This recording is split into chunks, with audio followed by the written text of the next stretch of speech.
Hey there, AZ Superman. This is Catholic of Rome. You may or may not have noticed my responses to some of your tough questions. But anyway, I remember you saying that you really enjoyed the video responses best, so I thought I'd give it a try. Once again, I'd like to thank you for your work. I believe that God works through many tools, and I try to be one of them. I believe that you're one too. So you ask, what acts would be evil or immoral if committed by God? You're right, to a certain extent I agree with you. All of those things you mentioned are an evil. Pain and suffering are all sort of evil. Sickness, disease, misfortune, all cause pain and suffering. So why would an all-loving God do those things? Well, first we must all realize that God does not usually actively seek out death and destruction of human lives. Normally when bad things happen, like war and death, it's more accurate, but not limited, to say that God more allows these things to happen. This can be a good explanation for many, but for people like you and me, it generally doesn't cut it, because God is in fact active in our lives, not to mention the examples that you gave, when it is undeniable that God did indeed wipe out many people on his own accord, such as the flooding of the earth. The best retort to this that I can understand if you're looking at the Bible is the book of Job. I think most good Christians, and even and especially those who are very learned in the Bible, such as yourself, know the general story of Job. I challenge you to read it in its entirety again.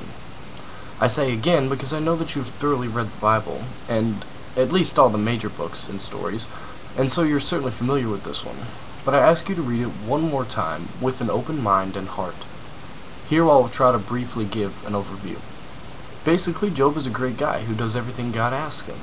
He isn't sinless, but pretty much gets back on his feet and continues to serve God whenever he screws up. God has also blessed Job with a good wife and children. He was very wealthy and owned lots of land and many animals and had lots of friends.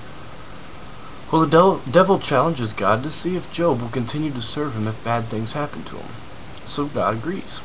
Job eventually gets completely screwed over, for lack of a better term, and loses everything he owns. His family dies and he gets sick and large boils grow on his skin. His friends come and give a series of speeches to him. Some are pretty dry reading, but it is worth the effort, and try to get him to blaspheme God. Job finally does complain a bit. In fact, he feels pretty sorry for himself, and I would say rightly so, but he still doesn't quite blaspheme the Lord. God then speaks to Job. I'll read from my Bible. It's the New American Bible. And the Lord addressed Job out of the storm and said, "Who is this that obscures divine plans with words of ignorance? Gird up your loins now, like a man. I will question you, and you tell me the answers. Where were you when I founded the earth? Tell me if you have understanding. Who determined its size? Do you know? Who stretched out the measuring line for it? Into what were its pedestals sunk? And who laid the cornerstone while the morning stars sang in chorus and all the sons of God shouted for joy? And who shut within doors the sea, when it burst forth from the womb? When I made the clouds its garment and thick darkness its swaddling bands? When I set limits for it and fastened the bar of its door, and said, Thus far shall you come, but no further, and here shall your proud waves be stilled? Have you ever in your lifetime commanded the morning, and shown the dawn its place, for taking hold of the ends of the earth, till the wicked are shaken from its surface? The earth is changed as is clay by the seal, and dyed as though it were a garment. But from the wicked the light is withheld, and the arm of pride is shattered."